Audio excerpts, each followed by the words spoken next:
and welcome. My name is Rebecca with Labs Sew Create, a channel for all things sewing. In today's tutorial, I will be sharing how I made the spin cycle caddy.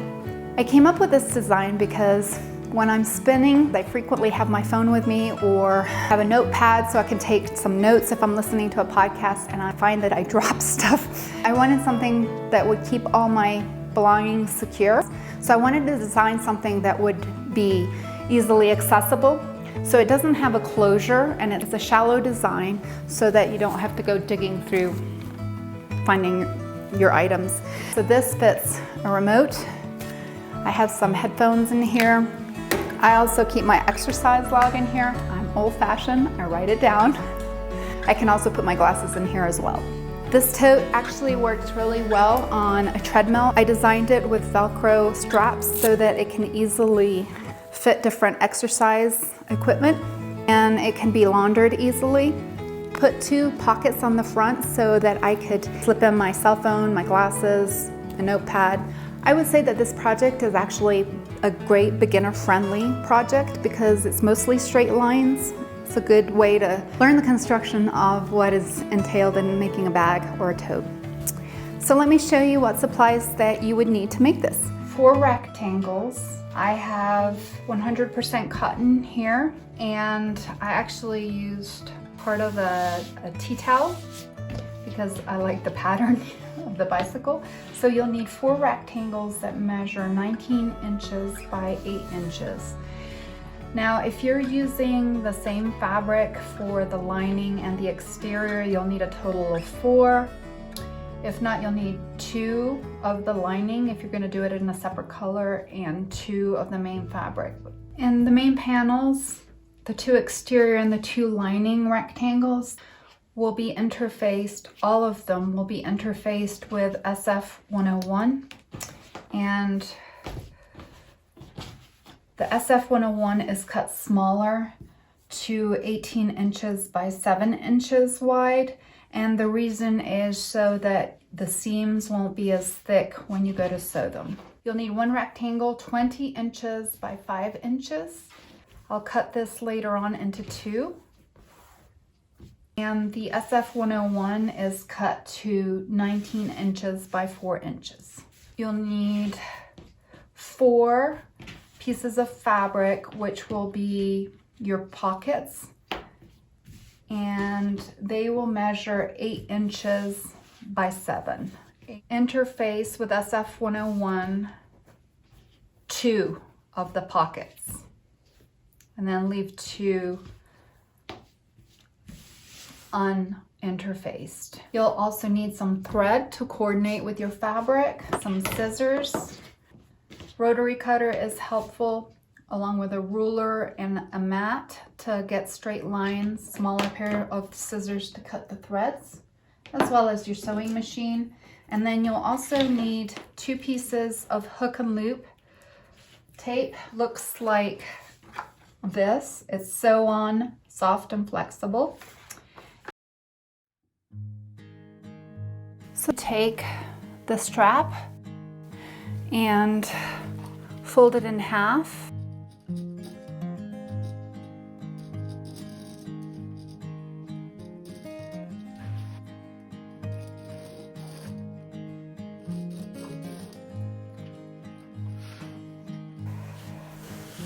Let me show you where to place the hook and loop tape. The seam is going to be going right where the green mark is. It's 1/4 of an inch over from the folded side, 3/4 of an inch from the raw edge, 3/4 of an inch for a raw edge. So then I'm going to pop a pin in and only pin through one side. Or I'm going to open it up when I'm sewing.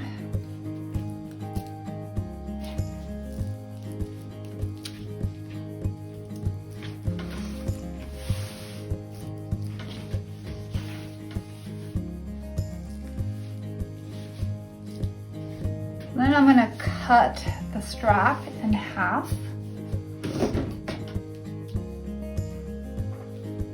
and repeat on the other side as well.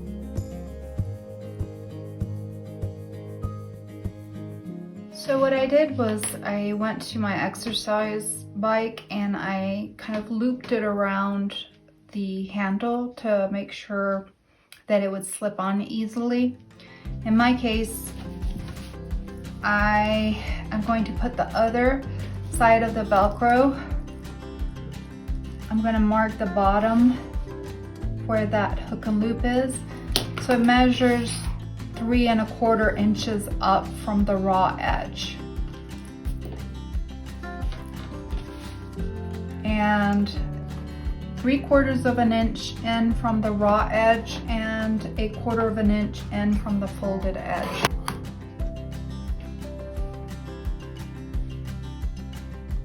I'm going to put another pin in it. Okay.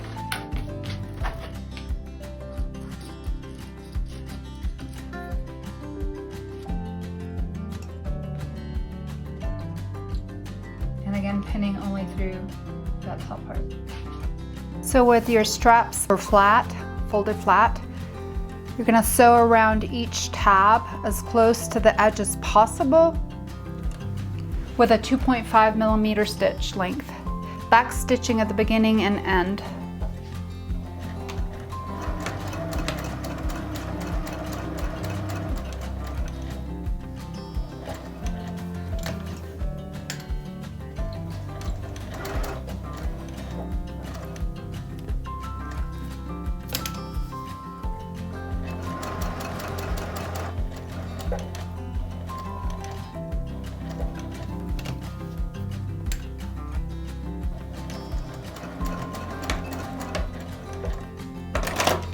Then just trim your threads.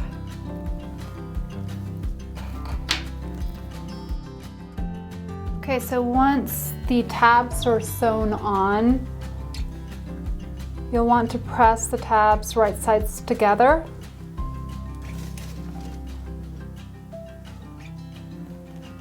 And clip them.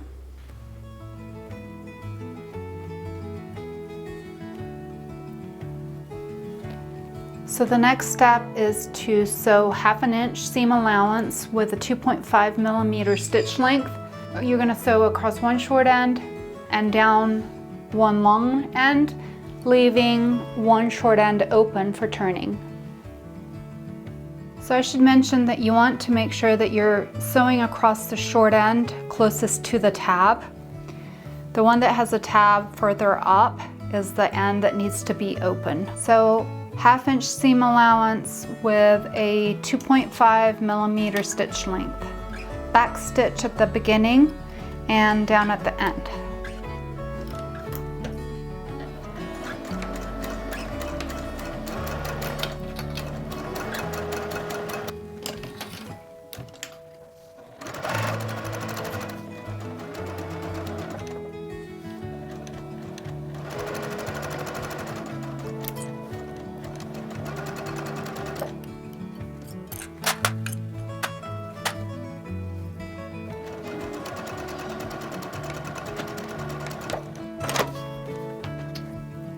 So then we're going to trim down the sides, leaving a 1/4 inch seam allowance.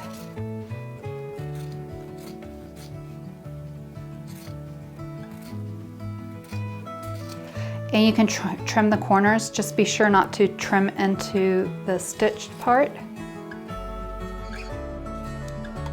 And you want to just turn the straps right side out. These aren't too difficult because they're wider straps. They're not like spaghetti straps. And then we'll use something pointier to turn out the corners, making sure that it's somewhat rounded because you don't want to puncture through your seam. Once you've turned the strap, you can press. I'll top stitch 1/8 of an inch in with a 3 millimeter stitch length. These are the straps that now have been top stitched. So it'll look like that. So you just set those aside for now.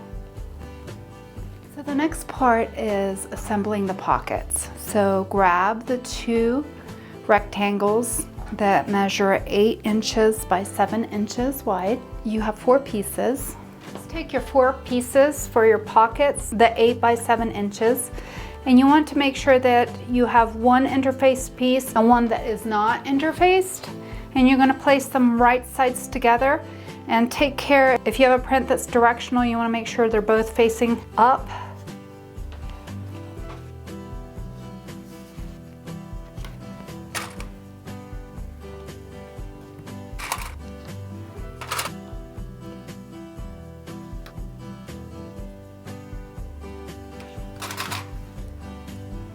You're going to take it to the sewing machine and stitch all the way around, leaving a gap unsewn of about 4 inches. You can use pins to remind you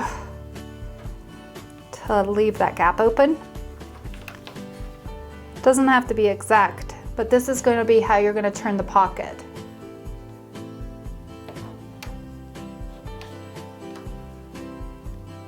There's the hat pin again. Let me switch it out.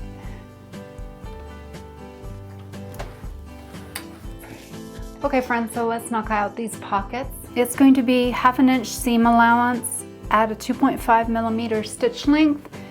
Remembering to back stitch at the beginning and end of either side of the gap that we're going to be leaving open.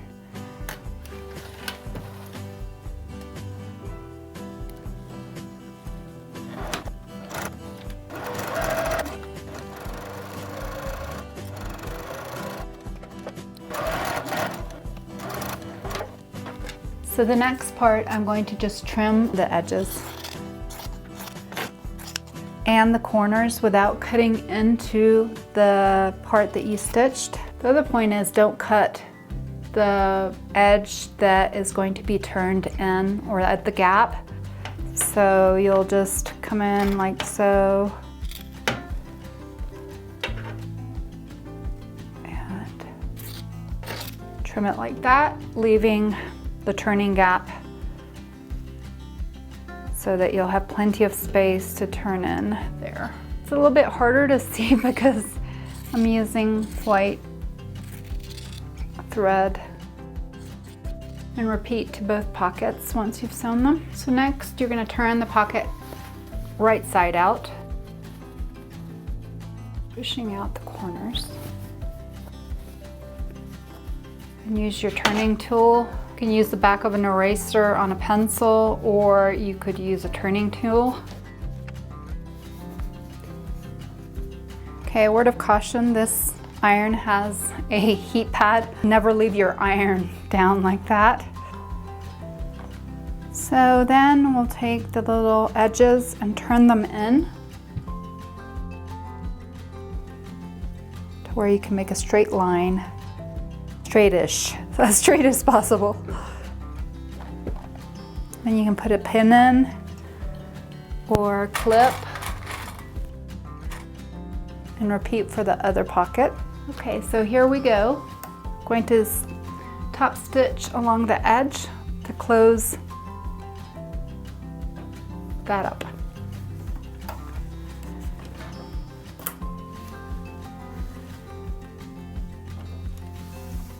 Let me get you in closer. You don't have to back stitch because when we sew it to the main body, it will be caught.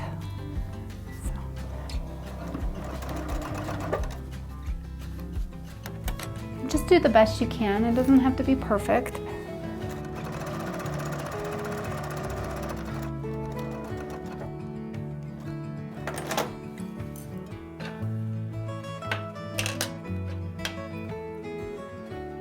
Trim your threads. I'm going to repeat for the other pocket.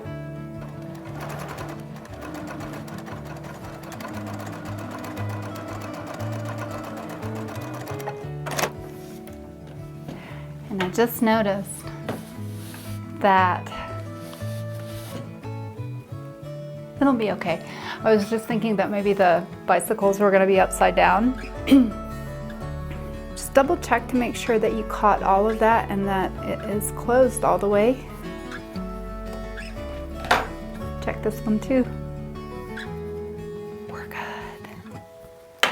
Okay, So the next step is to take the two pieces of the lining and place them right sides together. I'm going to stitch down the sides and across the bottom, leaving a 4-inch gap, back stitching on either side of the gap, also leaving the top open. I'm going to stitch at a 2.5 millimeter stitch length, and it would be at a 1/2 inch seam allowance. I'd already trimmed this side, so disregard how narrow that is.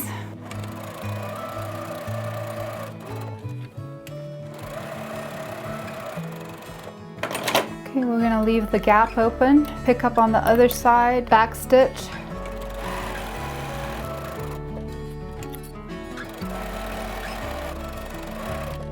I'm going to trim around the edges to a 1/4 inch from the seam line, leaving the 4-inch gap. Don't trim there because it'll help with the turning and hemming. Trimming the corners without cutting into the seam.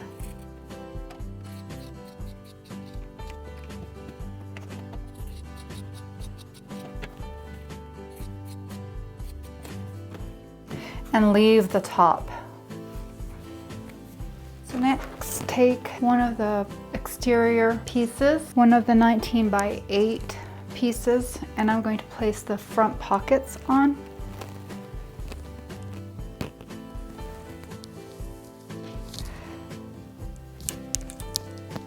I'm going to measure 3/4 of an inch down from the top, 2 1/4 inches in from either side. And pin. And just double check that it hasn't shifted. There we go. And repeat for the other side, measuring, pinning. I'll take it to the sewing machine and sew around each of the pockets using a 2.5 millimeter stitch length and an 1/8 of an inch seam allowance.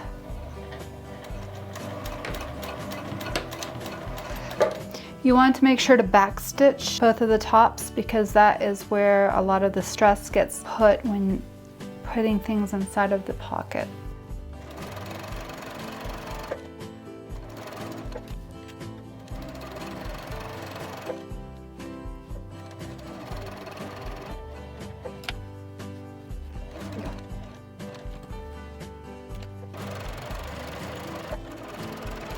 Now the other pocket.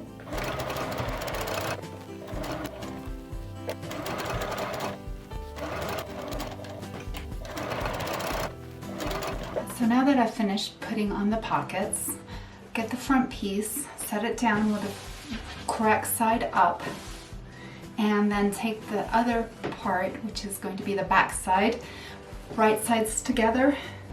So the prints will be facing right sides together.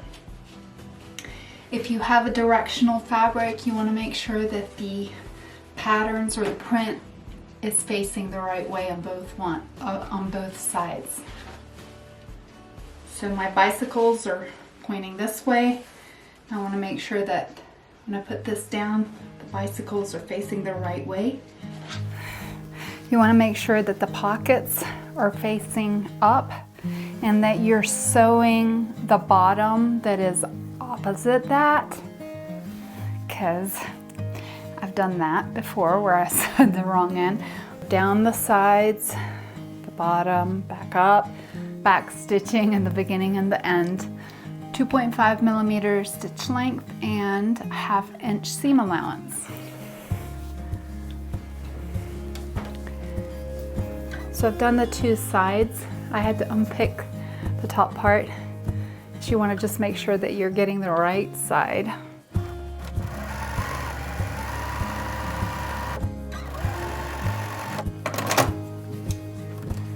Okay. Now I'm going to take the inside and turn it the right side out, poking out the corners.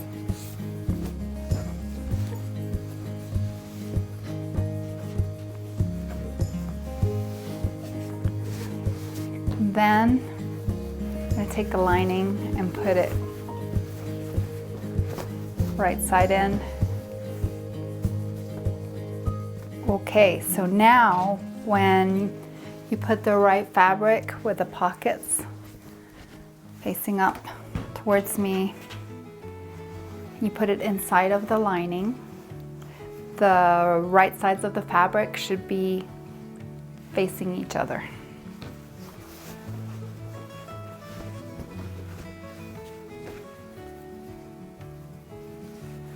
And this is where you take the seams, and before you match them, you're going to take one of the handles and put the handle with the Velcro. It really doesn't matter which way you put it in, just as long as you're putting it down inside. And so the raw edge is matching up with the raw edge of the outer fabric and lining. And center it on the seam. And then nestle your seams so they match and clip.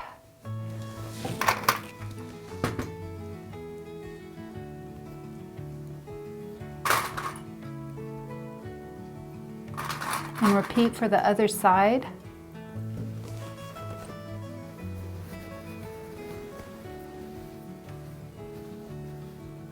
Again, the seams.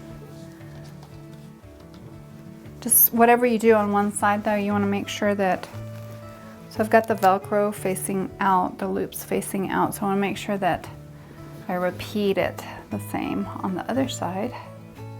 Double check. Yep. I clipped all the way around, the right sides facing together. I'm going to do a 2.5 millimeter stitch length, 1/2 inch seam allowance. I'm going to back stitch a few times over the straps to reinforce them.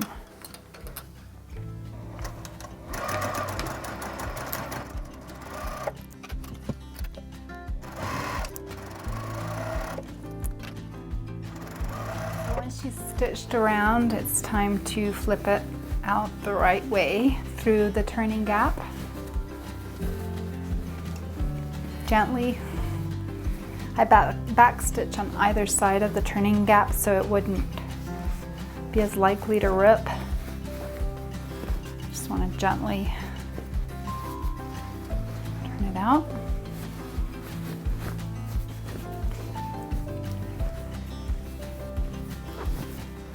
And then you want to poke out the corners with your turning tool, chopstick, anything rounded. Just be gentle.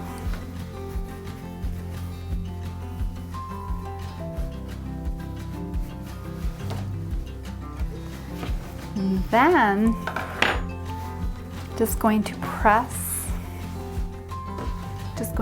the lining.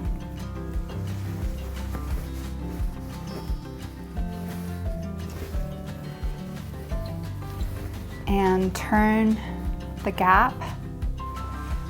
You can slip stitch, or I take it over to the sewing machine and stitch 2.5 millimeter stitch length as close to the edge as possible while still catching both sides and making sure that you're closing the gap. And use some clips to secure the gap so it doesn't shift.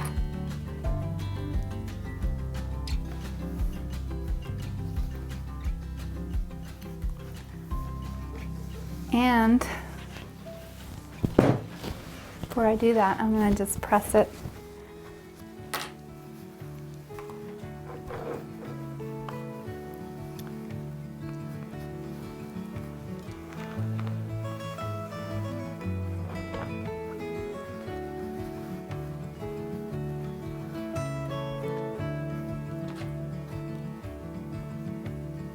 I'm going to take it over to the sewing machine and sew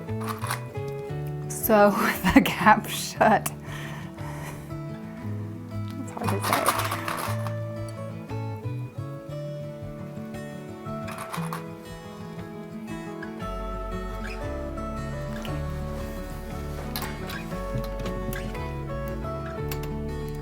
You can slip stitch if you don't want to see the line or it's going to be inside the lining.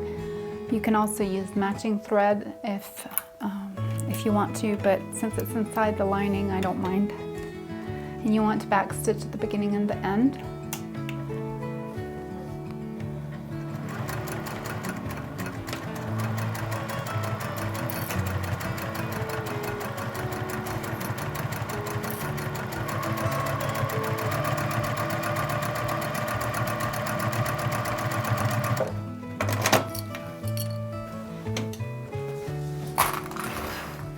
And want to make sure that the gap is secured all the way across, and it is.